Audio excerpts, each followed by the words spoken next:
All right, welcome everybody to Red and Gold Generations. We are your hosts. I am Dustin. This is my dad, Lawrence. This week we are going to talk bye week.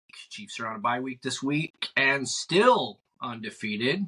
But, we didn't play anyone. But, we're also going to have our first time special guest, my daughter, Madisyn, and fellow Chiefs fan. We're also going to introduce a segment called Red and Gold Chronicles. Welcome to the show.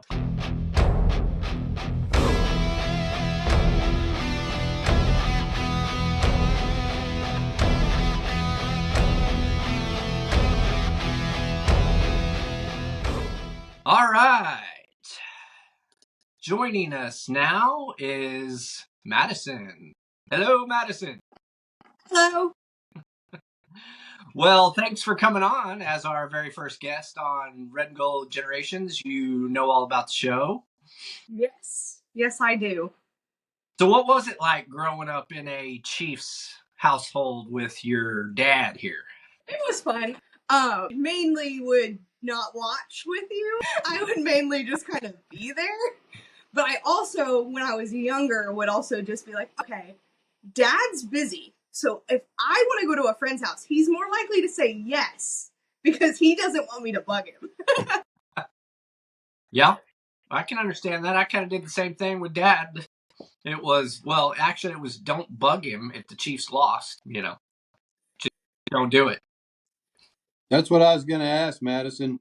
Do you remember watching games when you were younger with your dad and me, or was this basically with your dad at your house that you were watching games? Because I know that I've watched games with your dad, but I don't.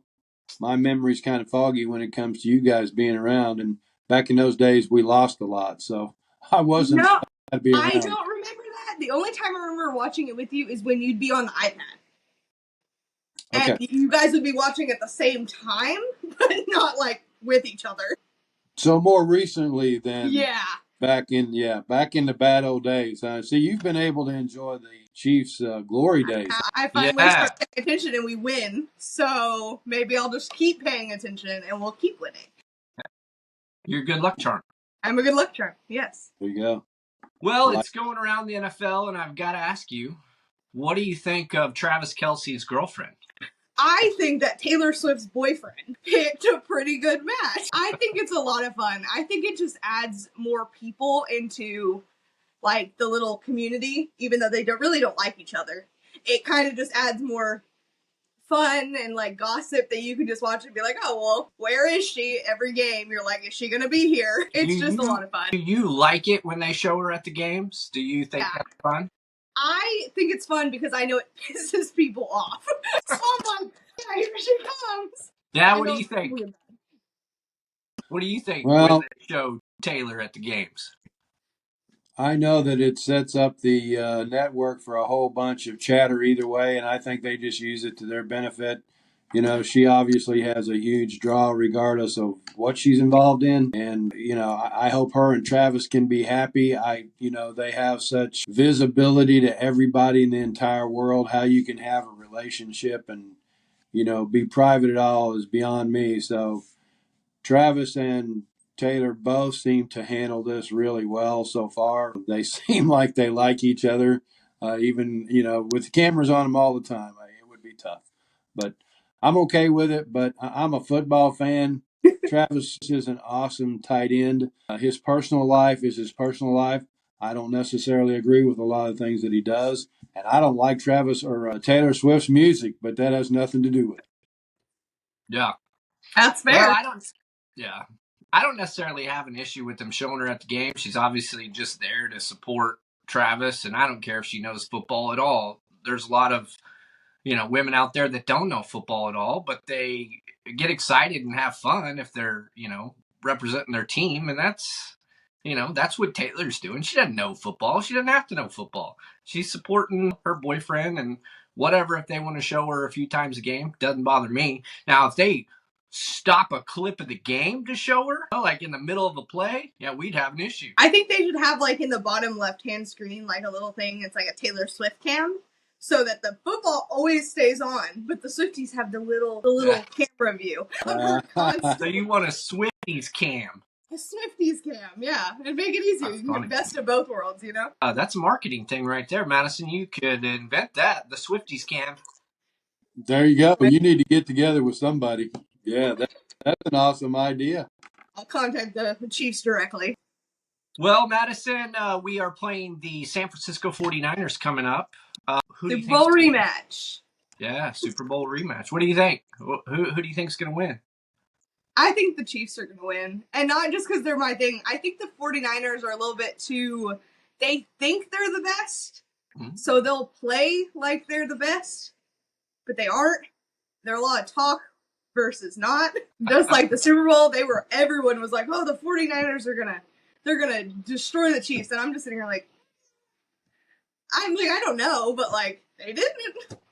We all know how that turned out. Yeah. So I think since we've been doing so far good this season, that we have a higher chance of going in and beating them again. I agree. Wholeheartedly. Well, Madisyn, thanks for joining us today on Red and Gold Generations, and we appreciate you coming on, and we will definitely have you on again. Maybe we'll have a little Taylor Swift, Travis Kelce segment that you could talk about to all your Swiftie fans and have a little... I'll get a new shirt. Yeah. I'll get a Taylor Swift shirt to wear. There you go. Sounds good. Well, thanks for joining us. I will see you later because you live in my house. I do, so I'll see you later. Bye.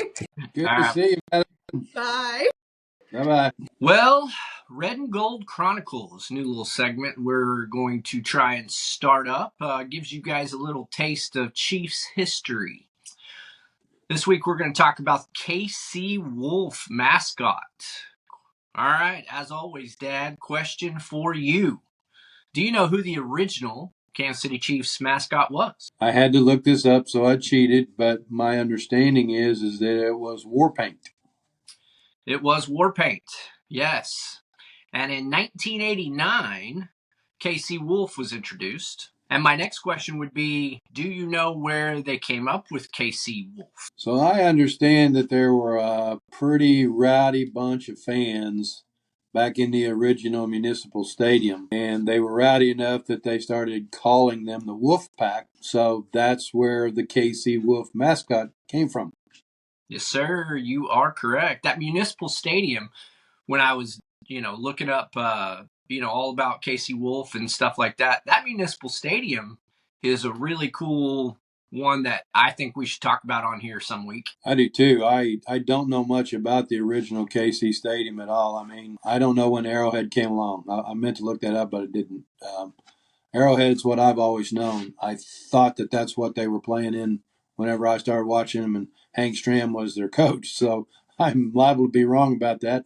And feel free to comment on it if I'm wrong. But I've always known the Chiefs at Arrowhead, so maybe I'm not as old a fan of the Chiefs as I thought I was. Yeah, I bet people didn't even know that there was I didn't know there was a stadium before, Arrowhead. So we're all learning something here, and that's what this segment's all about. So, in 1989, though, a gentleman called Dan Mears. He has been the original KC Wolf mascot since it was since its inception in 1989.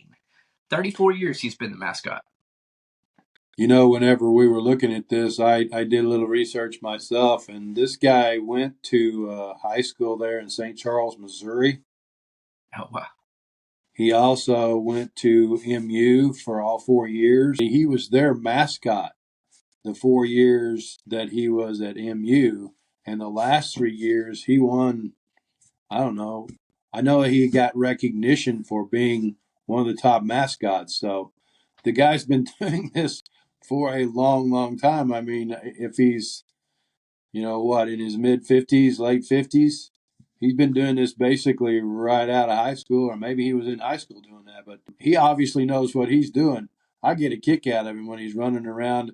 I did see him not too long ago when he made the wrong move. He was sitting there banging his head against the goalpost, and the Chiefs had just kicked a goal. The opposing team had just kicked a field goal. And he was sitting there, and I've got it wrong. Okay, I've got it the opposite. He was banging his head against the goalpost, and the Chiefs had just scored. So, you mentioned the 49ers a while ago, along with the Red and Gold Chronicles, which I really like. The last time the Chiefs, well, let's go back to 10 years ago, was the last time that the San Francisco 49ers won a game against the Chiefs. So it's been 10 years since the 49ers have been able to beat the Chiefs. So let's just continue that tradition. Yeah, and to all the Chiefs fans that are going to get mad at us for jinxing them, we're going to do a reverse jinx. Yeah. And we're going to say that bringing it up is causing the reverse jinx, and we are still going to win.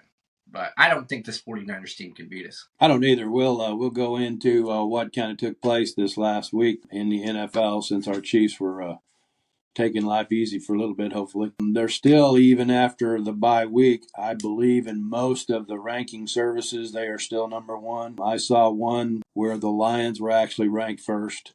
But you've basically got your top five teams. You've got the Chiefs, you've got the Vikings, you've got the Texans, which are in the top five in most of them, which kind of surprises me. I know that's a good Texans team. And, of course, the Lions and the Ravens. You knew they were going to be there. I really hated to see the Lions defensive ball player break that leg. That was an awful injury, and prayers go out to Mr. Hutchinson. What a competitor he is, and I wish him the best. I hope that he heals that thing and he's back playing. Bad loss for them, though. But, the Chiefs in their division, they're still 5-0. I think it's what? Is it the Chargers that are number two? I can't remember. Yeah, Chargers are 3-2 at number two. Broncos are 3-3, and then the Raiders are 2-4. So we've got a 2 to 3 game lead over second in division, and then of course we got the head-to-head against the Chargers, and we'll see what happens when we play the Broncos and Raiders coming up.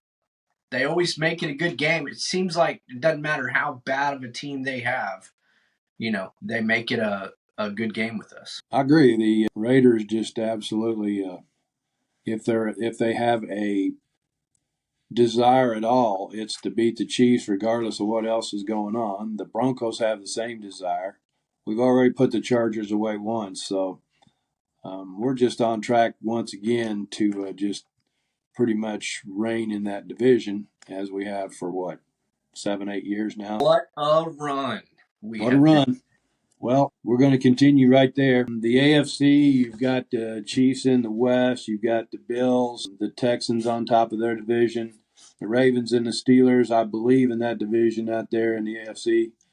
I believe that they're tied right now. In the NFC, you've obviously got the Vikings and the Lions in the same division, that makes it kind of tough on those two ball clubs because obviously they're 2-3, 3-4 in professional football right now. So heck of a division out there. Yeah.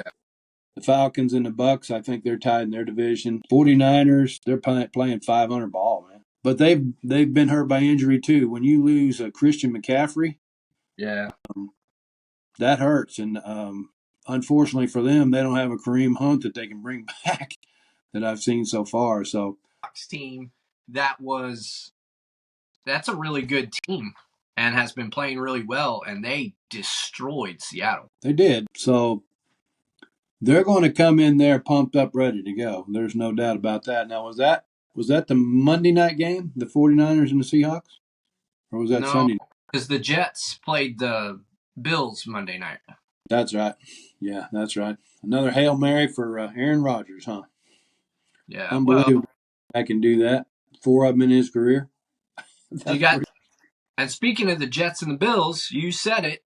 Devontae Adams to the Jets and Amari Cooper to the Bills, which I don't really care about the Devontae Adams. That kind of helps us out, gets him out of Raiders. But I don't like Amari Cooper to the Bills because we got to play that team coming up. And dang, I wish Chiefs would make a move for something. I do. I don't know. Brett Veach has made some awesome moves, some moves that nobody knew that were out there. Our starting running back was one of them. I'd never heard of Isaiah Pacheco, and obviously everybody in the NFL knows who Isaiah is now. Yeah, hopefully he gets back. I know we're going to talk about injuries here in a little bit, but Other team that I've been looking at in the standings have been the Washington Commanders. I think them and the Eagles are tied in their division over there. But this Jaden Daniels, what a young competitor he is. He's already being compared to some of the best quarterbacks in the NFL, and the kid's been around, what, 5 games, 6 games? Yeah, he's got a lot of hype going on him.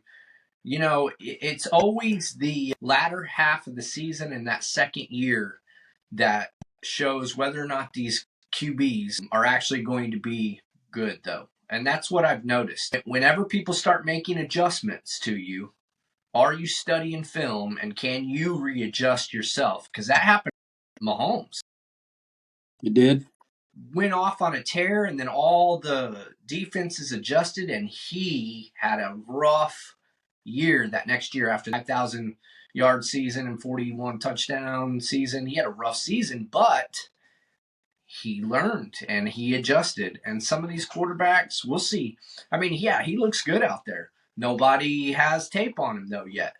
Wait till some of these teams start seeing some tape and, I mean, I'm all for good quarterbacks. I'm just saying, all these analysts out there like, oh, look how he's MVP, blah, blah, blah. Come on. It's 5-6 games in. I mean, I know that's how they sell, shows. It's 5 games in. Let's see what happens when they adjust. Let's see what happens when they play the Chiefs. And you got a Spagnuolo over there that knows how to tear out a rookie quarterback. Well, that's it. I don't know how many defenses that young man has seen yet. And what he's seen, he seems to have been able to handle. But you're exactly right. There are some defensive coordinators out there that are, they're a cut above, and Spagnuolo is one of them. And if the Commanders wind up in Arrowhead or we go to Washington, he's going to figure out Steve Spagnuolo knows what he's doing. So I look forward to it because that's how the Chiefs get better. Because here again, and we've said it over and over, the Chiefs seem to play to their competition. Yeah. They're going to come out Sunday, and they're going to be ready to go against the 49ers. They are. So let's talk about stats for a little bit here. The Chiefs are 5-0. We are winning, quotation marks, but I see from a lot of people, my hat goes off to Coach Andy Reid and his staff. We've got a winning quarterback, no doubt about it.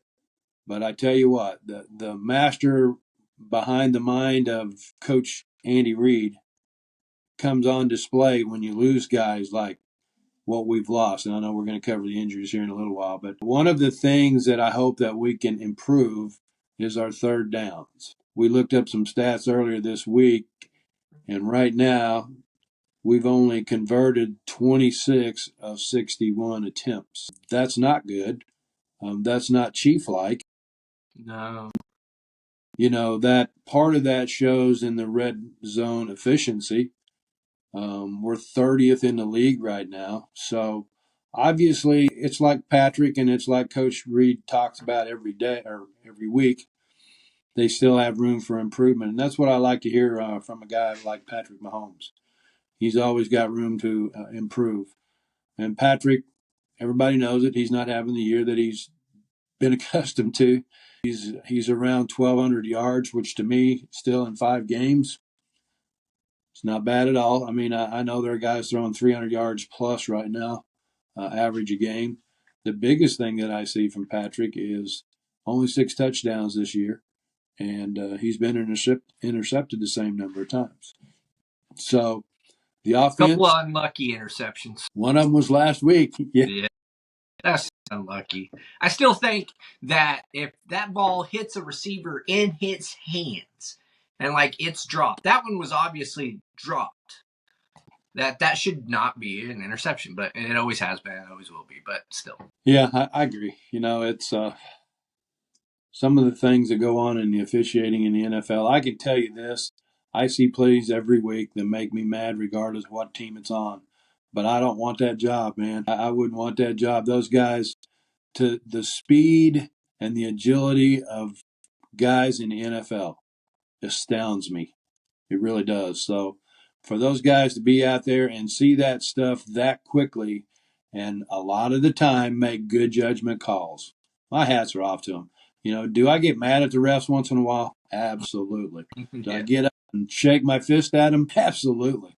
But what a job they do overall. So, But hey, we're Kansas City Chiefs fans, so we own the refs, right? Isn't that what everyone thinks? Yeah. what Haters. everybody, yeah, everybody thinks the Chiefs own the refs. So that's okay. We keep winning, and they keep coming up with excuses, and excuses they're like coming in second place. Yeah. Keep coming in second place. Well, you've got Travis. We mentioned him before. Travis finally heating up a little bit. Coming up to, I don't know, I think he's got 220, 230 yards now. 24 or 228. Okay. So we got Young Worthy coming up with a few yards. Juju had a breakout week, basically. Good to see Juju back in there, catching the ball, running those routes. I'd kind of like to see Worthy run deep a little bit more, but maybe it's just not something that Andy wants to do right now. And our man Kareem Hunt, he's back, in 2 games, had 170, 180 yards. So I've got Kareem Hunt leading the rushers at 41 carries for 171 yards. Pacheco over 2 games before he got hurt was 34 for 135. Still missed Pacheco, but it's good to see that we've got a, Hunt that can step in. Imagine when he comes back and we got a 1-2 punch of Hunt and Pacheco. I'm telling you, I was excited when I saw Kareem Hunt was coming back because Kareem Hunt, when he left the Chiefs, was never the same runner. And since he's back to the Chiefs, it's like something has turned on in his mind and in his body. And I think he's going to shock the NFL. I think the guy is capable of 100 yards plus every game. And he's going to prove himself. I got a lot of faith in Kareem Hunt. And when we get that running game going like that with him, that opens up that passing game. Then you can run those short patterns and you can run the screens. Maybe throw in a Worthy with a jet sweep once in a while. If that kid can get in front of people, you're not going to catch him. Well, as they were saying, the Chiefs still have those 2 deep safeties on the most percentage of any other team in the NFL, and they are daring us to run the ball, and we are running it. In fact, we're running it. There's a podcast YouTube channel. How about those Chiefs? That guy, I love watching it. Yes. And he was showing that this year is the highest run percentage that we have done in the past 8 years. So Really? Andy Reid is saying, okay, fine. I'm tired of you running those 2 deep safeties, and we're going to run the ball on you. And so, like you said, as we keep doing that, they're going to bring those safeties up, and then you got Worthy ripping the top off, and good luck, NFL. Yeah, good luck. I just back to the genius of Coach Reid. He's taking what he's got out there, and people can hate him. People can say what they want. You got a Patrick Mahomes behind center, and there's just not very many like him. So I got to say one thing about the offense. That's Travis's lateral across the field to P. Ryan for whatever that was. So, when you got a guy like Travis out there, anything can happen anytime too. So hats off to that boy. I love him playing the game of football because he just goes out there and has fun. He's like a kid on the field, and that's good to see when this game has developed into such a business and I'm in it for the money. Tyreek Hill is going to be sorry someday that he wanted nothing but money. He already is. He already is. So, interesting stat for you. Do you know who our leading receiver is through week 6? No, I don't. Rashee Rice, still. Still through 6 weeks. He is, did I put it? No, I didn't put his stats, but he is now it's just barely, he's still just barely, but he is still our leading receiver when I looked it up on the Chiefs website. He was on an absolute tear. No pun intended. That's terrible, but it's funny. Yeah. Can you imagine where he would be if he had a full season? I don't know. We may not see him until 2026. Yeah, it's just a shame. It is. All right. we got to move on through the stats. The defense. Saw a statistic here the other day that our defense is number one since 2023, ranked as the least amount of points per game, at less than 18 points. So you figure that's what, a couple touchdowns and a field goal That's is crazy. what they're holding people to. So pretty outstanding. The top 5 in sacks, top 5 in yards per game total, and in passing yards. So that defense, you got my buddy Nick Bolton. He leads the team with, I think, 38 tackles, you told me. 38 tackles, and then Watson and Tranquil after that.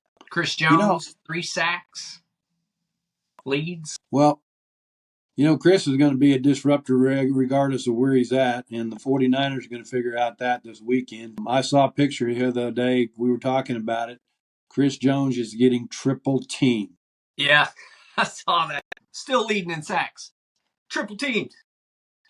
Dude's a boss. Dad, I have got to stop. I got to pee. I'm going to leave it going. I'm going to edit this out. I can't even hardly take it anymore.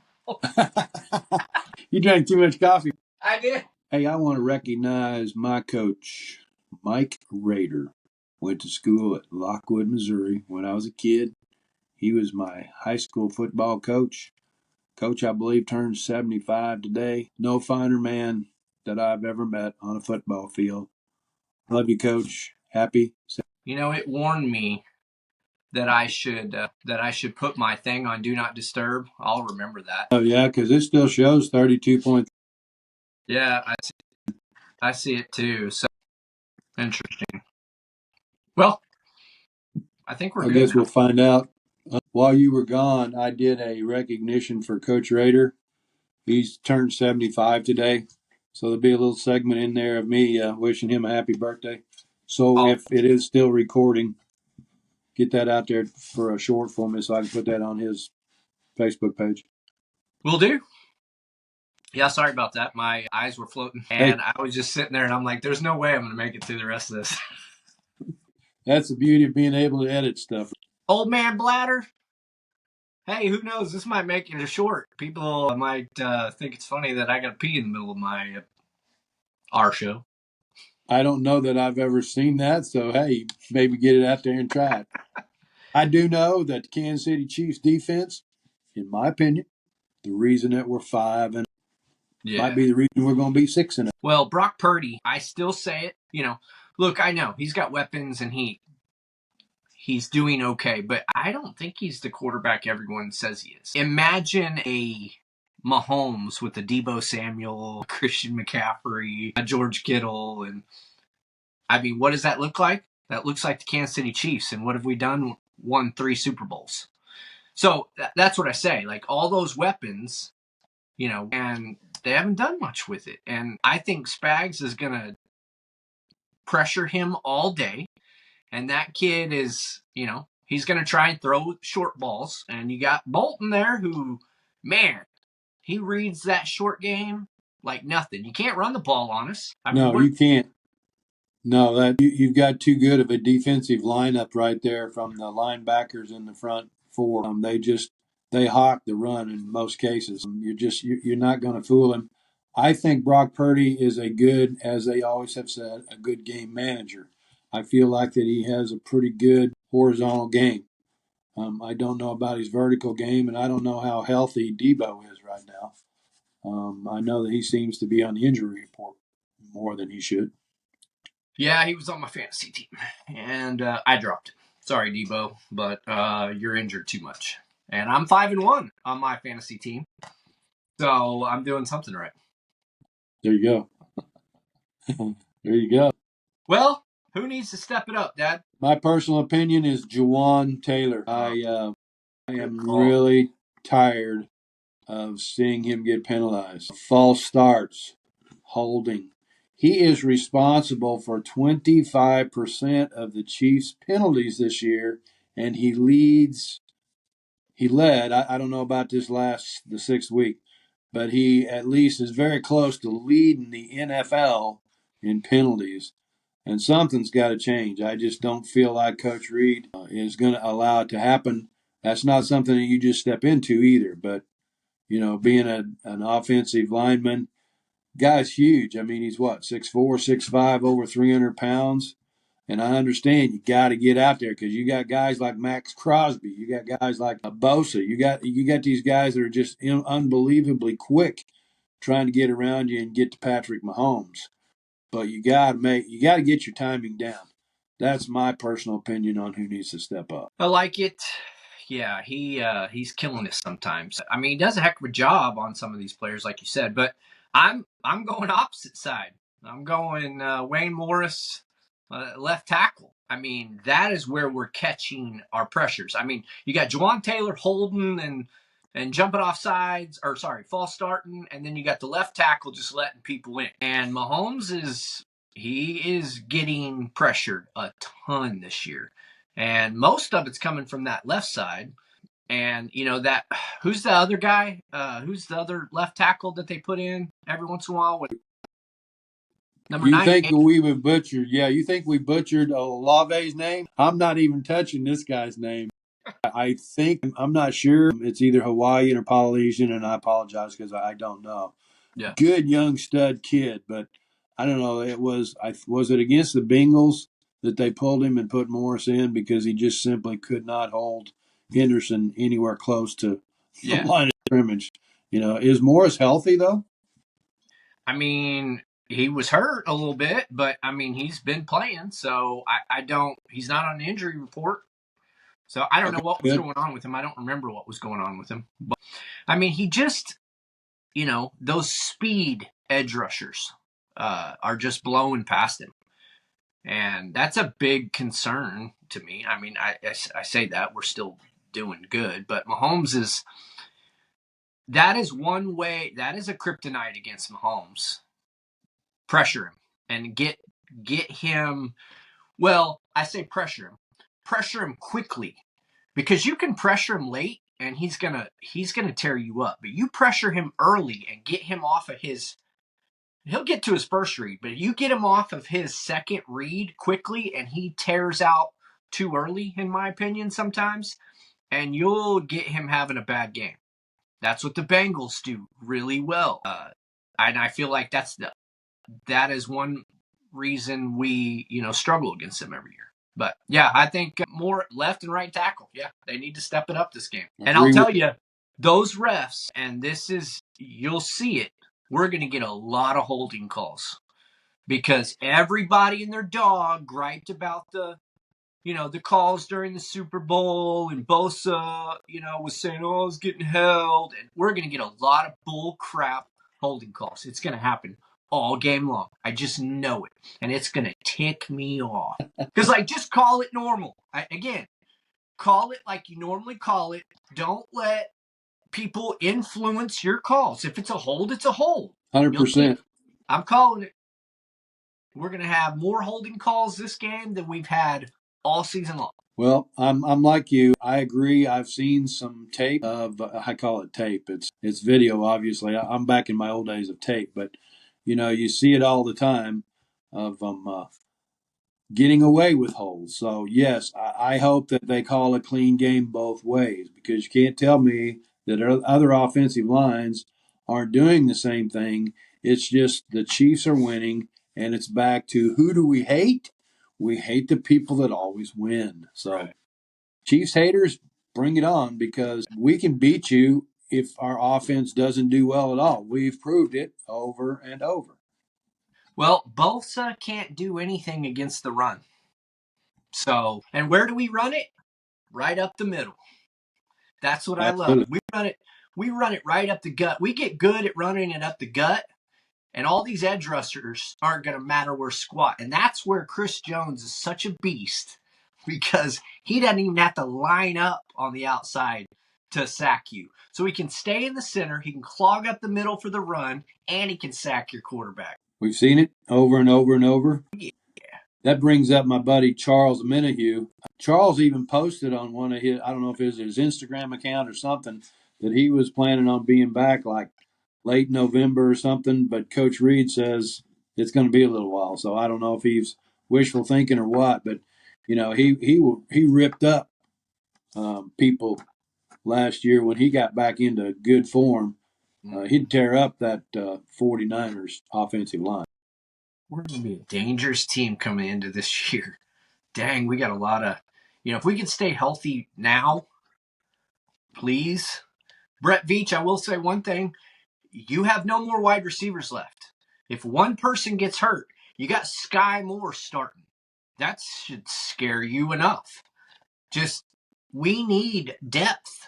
We have no depth right now, and I know we'll have depth later, but we do not have it now. No, I mean, we were talking a little bit about the injuries. Charles hopefully will be back, but the offensive side of the ball is where we've really been, hurt. And you've got Brown and Rice obviously out for the entire season. I haven't heard anything about Isaiah outside of that 6 to 8 week window. Have you heard anything else about when Pacheco's supposed to be back?